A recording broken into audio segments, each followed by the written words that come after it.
Y está en nuestro estudio.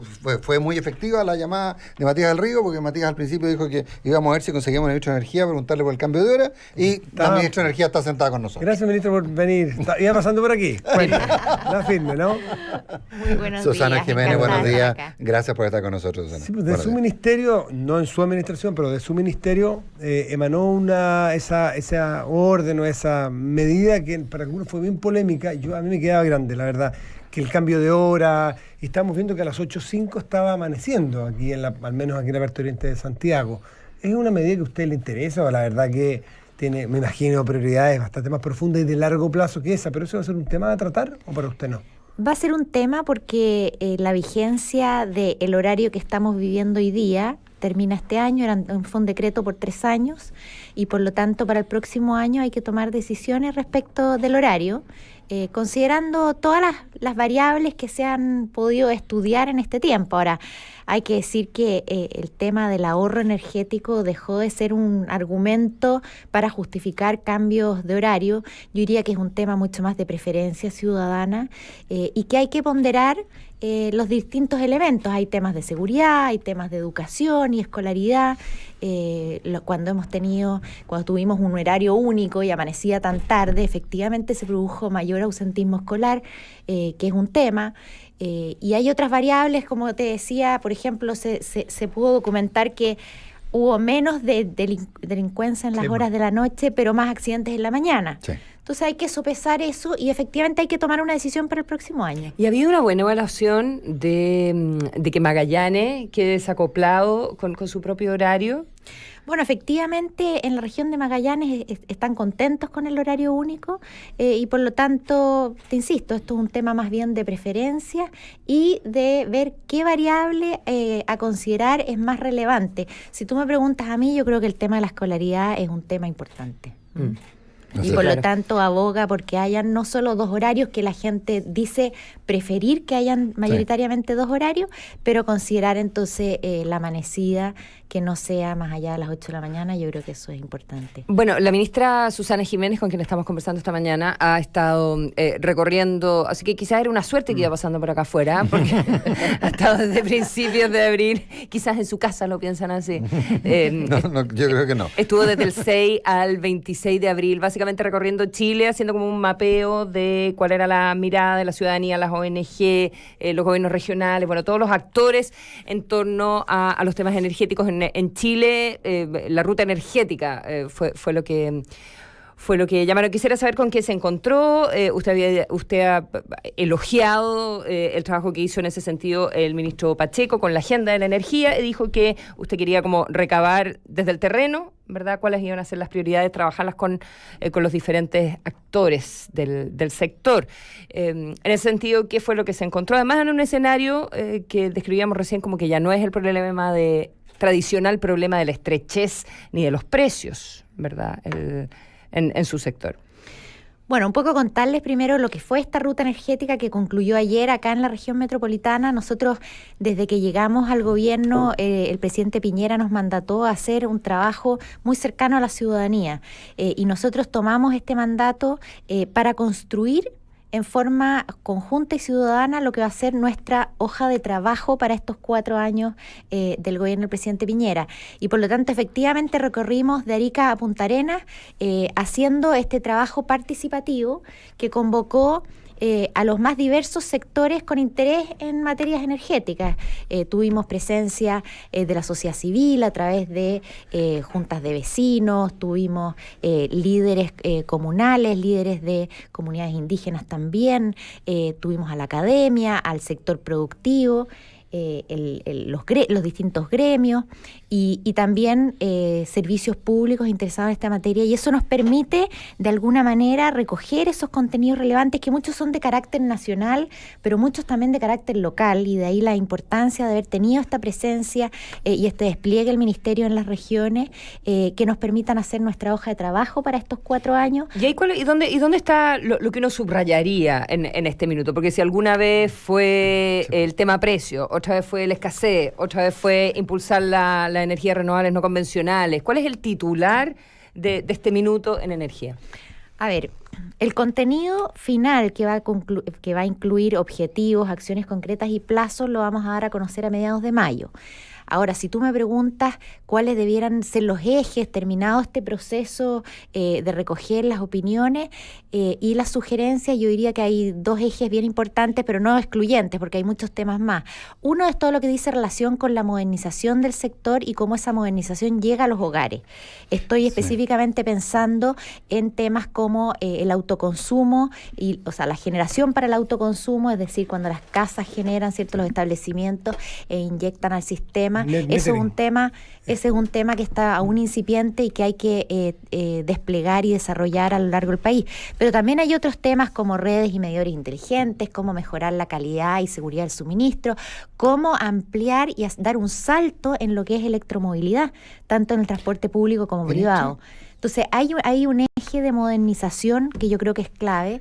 Y si me permite, el otro tema que yo creo que es muy importante y que fue algo que yo diría marcó bastante nuestro recorrido por Chile, es acceso a energía. Es increíble estar por un lado hablando de toda esta modernización y por otro lado constatar que todavía muchos ciudadanos, muchos chilenos y compatriotas están con o cero acceso a energía o un acceso muy limitado, un par de horas al día, con fuentes caras, con fuentes contaminantes, y por lo tanto ahí está parte del corazón de este ministerio, hacer ese trabajo social de darle acceso a la energía que finalmente es calidad de vida.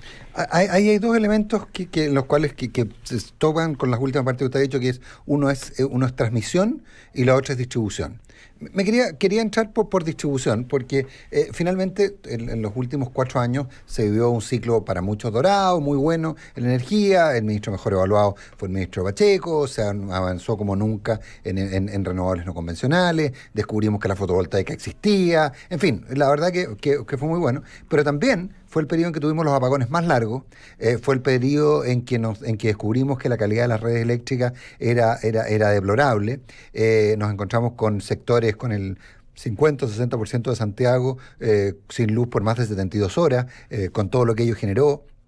En fin, descubrimos un mundo distinto en que finalmente estamos mejorando mucho la relación de precio en la generación, no estamos avanzando tanto en distribución, algo hay que hacer ahí, perdón, en transmisión, y en distribución hemos mejorado, pero tenemos un problema muy serio en términos de la calidad de las redes, las discusiones sobre los medidores.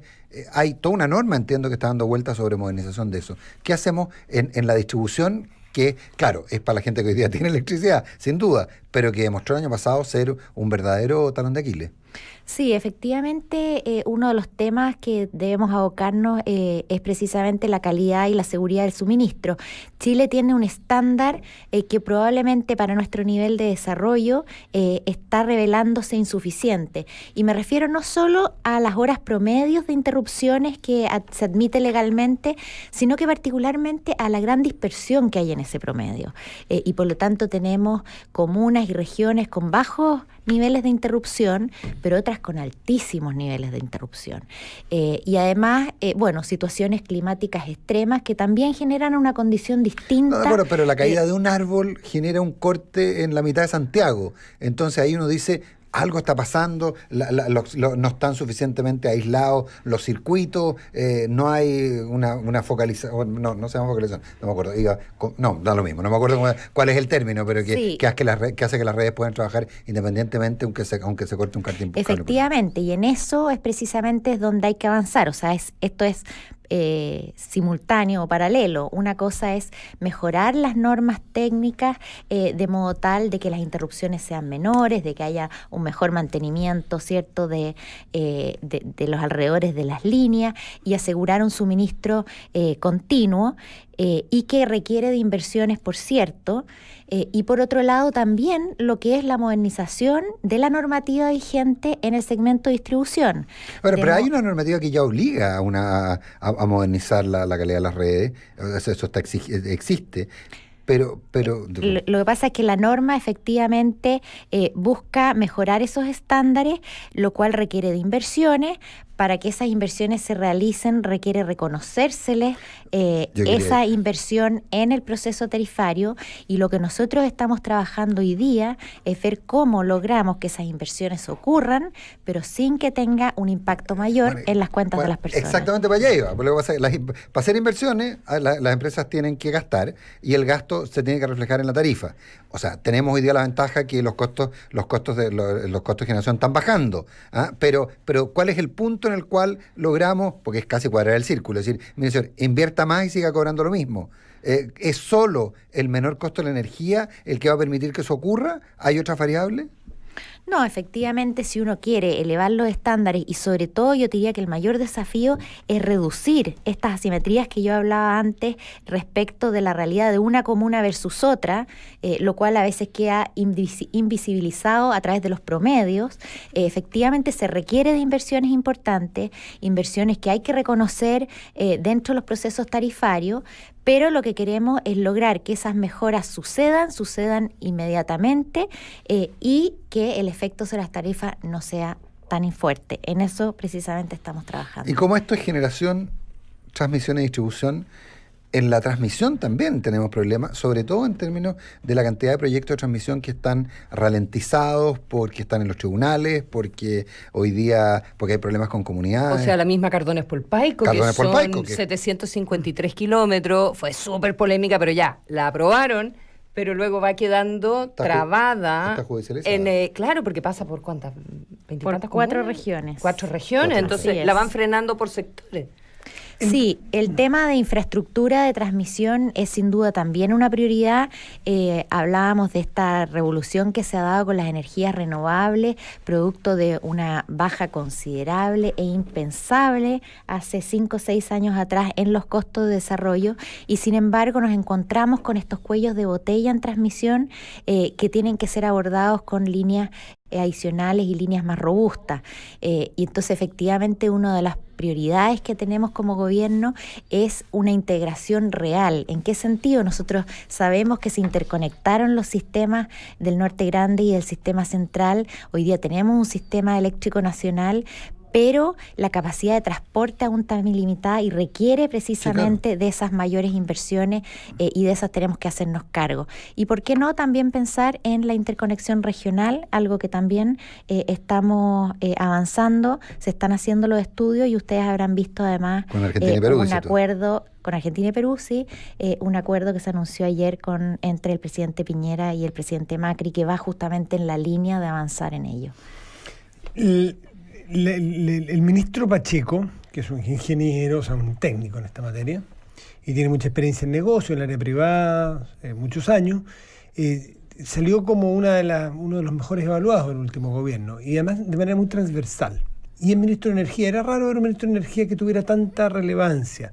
Y aparentemente, y que me gustaría que usted me corrigiera, la gran virtud de él era, más allá de lo técnico, que en esta materia de energía es muy técnica, era sus dotes políticos, el ser capaz de sentar a la mesa gente que piensa distinto, que habla distinto, bajar un poco las desconfianzas de distintos sectores, de distintos generadores, productores o transmisores, es decir, un gran político al servicio de la energía, que él lo hubiera dicho, ¿no?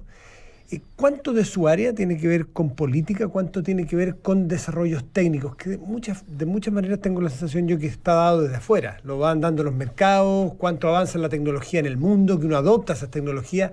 Pero en cambio el manejo del día a día aquí de política es muy relevante. Si usted cree que es así, ¿y cuáles son entonces sus atributos para encabezar un ministerio que ha demostrado ser políticamente muy necesario?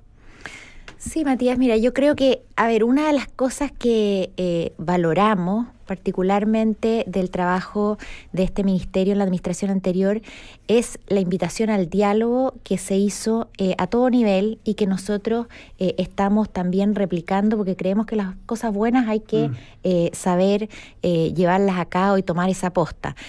Por lo tanto, yo creo que hay que celebrar ese proceso de diálogo no solo con las comunidades, sino que también efectivamente a través de los distintos actores que están. De la industria. Y también yo diría un proceso de mayor coordinación con otros ministerios, porque hay muchas cosas que competen a este ministerio, pero que tienen que trabajarse en conjunto con transporte, con medio ambiente, con vivienda, y por lo tanto esa coordinación es algo que también se relevó bastante en estos diálogos. Por eso le pregunto de sus atributos para esto y cuánto le está dedicando usted a la política. Usted más bien puede ser vista más como técnica, porque hasta donde yo sé, por ejemplo, usted no tiene aspiraciones presidenciales después. Máximo Pacheco sí, estoy diciendo que lo dijo aquí, además. Bueno, podemos encontrar una sorpresa. No estoy inventando.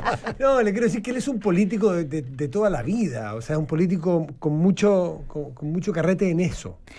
Bueno, un ministerio como este, sin duda, tiene todas las aristas. Tiene la arista técnica, que es fuerte, es importante. Tiene la arista social, que dice relación con lo que hablábamos antes de cómo el Estado se hace cargo de los problemas y de las vulnerabilidades existentes. Y obviamente tiene una arista política en el sentido que los ministros son finalmente cargos políticos que tienen que responder a la ciudadanía desde sus respectivas carteras. Yo en ese sentido efectivamente no tengo aspiraciones políticas, pero este es un trabajo que me tiene muy fascinada, muy contenta y la idea mía es estar trabajando para la ciudadanía, para el país, y eso es lo que me convoca. Ministra, hubo quienes, nos estamos acercando así hacia el final de la entrevista también, pero hubo quienes vieron política también en las críticas que hizo a comienzos de año y recién asumida al gerente general de ENAP, Marcelo Togman, que venía de los gobiernos anteriores y que él había dicho públicamente, lo que también fue bien como sorpresivo a comienzos de año, que él se quería quedar en ENAP. Y usted salió súper fuerte a decir que ENAP estaría quebrada si no fuera estatal, que no se debería haber metido en el tema de la generación eléctrica, que le había ido mal en eso, que esperaba también que la persona, que el gerente general tuviera mucho conocimiento del área. Bueno, crítica súper fuerte. Y a pesar de que venía una ley donde salían del directorio de la empresa Hacienda, tengo entendido, y Energía también, si bien siguen en la Junta de Accionistas, creo que ayer hubo Junta de Accionistas. Quisiera saber qué mirada tiene, pero por favor no me conteste qué atribución del directorio, porque... Esa va a ser la respuesta, te lo puedo garantizar. No, porque antes también era atribución del directorio y la ministra de Energía se pronunció al respecto. ¿Soltó la mano con el tema gerente general de ENAP? ¿Cómo lo está viendo en este minuto? No, mira, solo para ponerlo en contexto, o sea, primero es bien sabido que yo fui crítica a la ampliación de giro de ENAP hacia el sector eléctrico y de hecho no ha prosperado mayormente, salvo algunos proyectos más pequeños. Yo, respecto de ENAP, mi comentario de que si no fuera una empresa pública estaría quebrada, dice relación con la historia de ENAP, no con una foto actual, porque sabemos muy bien que con los niveles de endeudamiento que aún tiene la empresa, si no hubiese sido porque tiene el aval implícito del Estado, efectivamente no hubiese tenido ninguna posibilidad de acceso a financiamiento. Respecto de la administración, efectivamente cambió el gobierno corporativo. Hasta el año pasado el Ministerio de Energía presidía el directorio. Hoy día es un directorio elegido, 4 de sus integrantes por alta dirección pública, 2 por designación del presidente y 1 en representación de los trabajadores. Este directorio ya se conformó, ya ha tenido 2 sesiones de directorio, y lo que tuvimos nosotros ayer fue junta de accionistas. La ley establece que el rol de accionista lo ejerce el presidente de la República y lo puede delegar en sus ministerios de Energía y Hacienda. Por lo tanto, ayer tuvimos esa junta de directorio, básicamente para mirar... Junta de accionistas. Perdón, junta de accionistas. Básicamente para establecer ciertos hitos, digamos, era la primera junta. Tenemos que también algo que decir nosotros, tenemos que aprobar o rechazar el plan de negocio de inversiones, tenemos un plazo para ello, y la verdad es que los temas propios de la administración hoy día los ve el directorio, y no es una... ¿Y tendrá alguna opinión al respecto? Es que la verdad es que compete a ellos hacer esa evaluación de desempeño, y yo espero que ese directorio haga su trabajo en cuanto a evaluar las inversiones, el desempeño que ha tenido la administración y de acuerdo a eso tomar sus decisiones. Ministra Susana Jiménez, Alto Maipo, que es un proyecto en sí que provoca controversia, ¿qué sentido tiene que ENAP se meta en ese negocio? ¿Se evalúa? ¿Cómo lo evalúa usted? Mira, en algún momento se habló de la posibilidad de que ENAP entrara en ese... comercial. Claro, hay que entrar en propiedad. Yo creo que hay que evaluar bien el proyecto y la conveniencia de que una empresa estatal entre al negocio, y eso es parte del trabajo que tendrá que hacer el directorio y presentarnos. ¿Qué piensa usted de que ENAP entre a la propiedad del Alto Maipo? A priori. ¿Le parece que tiene sentido? Tendríamos que evaluar cuáles son las condiciones. Aprendió política la ministra, ¿te fijaste? No contesta nada. No, pero oye, Contesto todas sus preguntas. No sean textuales. La cara y el tono habla de que no se le ve muy Te contento. recuerdo de todo. No, lo mejor es que mira cómo sonríe el encargado de comunicaciones, el asesor de comunicaciones. Oye, ministra, dos preguntas finales. ¿No le gusta en lo técnico o cree que políticamente es muy difícil Alto Maipo para ENAP? No, yo creo que lo que hay que evaluar es si es que es conveniente que los recursos de todos los chilenos que están en ENAP sean invertidos en un proyecto energético. Que sí es bueno, sí nos gustaría. Bueno, eso es lo que hay que evaluar. Ah, ya. O si es que queremos invertir esos recursos en otras áreas, como puede ser la logística, en fin, es parte del trabajo que tiene que hacer el directorio y presentarnos. Contabilidad social. Ha habido varias críticas a la lentitud de instalación del coordinador eléctrico.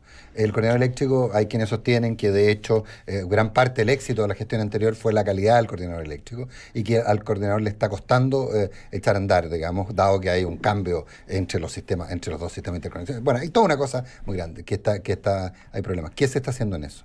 Bueno, efectivamente, el hecho de que se hayan interconectado los dos sistemas hace que muchos procesos no solo se dupliquen, sino que realmente hay un efecto exponencial y eso ha generado ciertos retrasos. Para aclarar a la gente, recordemos que estamos hablando de la conexión. Antes existía el sistema interconectado norte grande, el sistema interconectado central, que era administrado el sistema interconectado central, que es el que nos competía a nosotros por el SEDEC. Y el SEDEC hoy día no existe, hoy día existe el Coordinador Nacional Eléctrico, que es el que establece las compensaciones entre el sistema interconectado norte grande y el sistema central, y hoy día son un solo sistema. Se llama el CEN ahora, el Claro, Sistema Coordinador Eléctrico Nacional. Coordinador Eléctrico Nacional. Qué bueno que me lo recordaste. La verdad es que, claro, entonces... Recordémosle a la gente, si ya se me había olvidado ese punto. Bueno, entonces efectivamente la carga de trabajo es mayor, se está trabajando en acelerar esos procesos, efectivamente tenemos ciertos retrasos en lo que dice relación con las conexiones y también las compensaciones, los balances, y por lo tanto se está trabajando en ello y nosotros estamos muy atentos a que ese trabajo se pueda normalizar lo antes posible y después ya tener indicadores de desempeño que nos permitan hacerle el seguimiento que corresponde. El coordinador es un ente autónomo, pero evidentemente el ministerio está muy atento a ese tipo de retraso y esperamos que sean resueltos lo antes posible. Usted mencionó en la eficiencia energética, habló de electromovilidad y un par de cosas. En muchos lugares en que la electromovilidad la ha logrado imponerse ha sido por la vía de subsidio. ¿Forma parte de subsidios, de incentivos? ¿Forma parte de la estrategia? ¿Hay algo que se pueda mirar en ese aspecto? A ver, de acuerdo a la estrategia que se ha establecido para este tema, hay aspectos que son anteriores a pensar en cualquier tipo de subsidio, como es todo lo que es regulación, institucionalidad y estandarización, así como también generar las condiciones para el despliegue de la infraestructura, que es clave.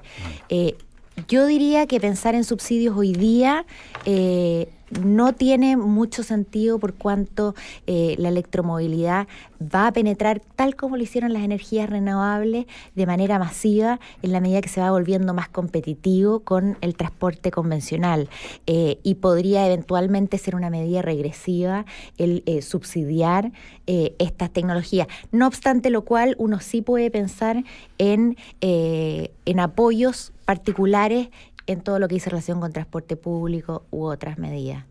Susana Jiménez, ministra de Energía, 1 millón de gracias por estar con nosotros. Gracias, ministra. Muchas gracias a ministra. ustedes. Gracias. Buen fin de semana.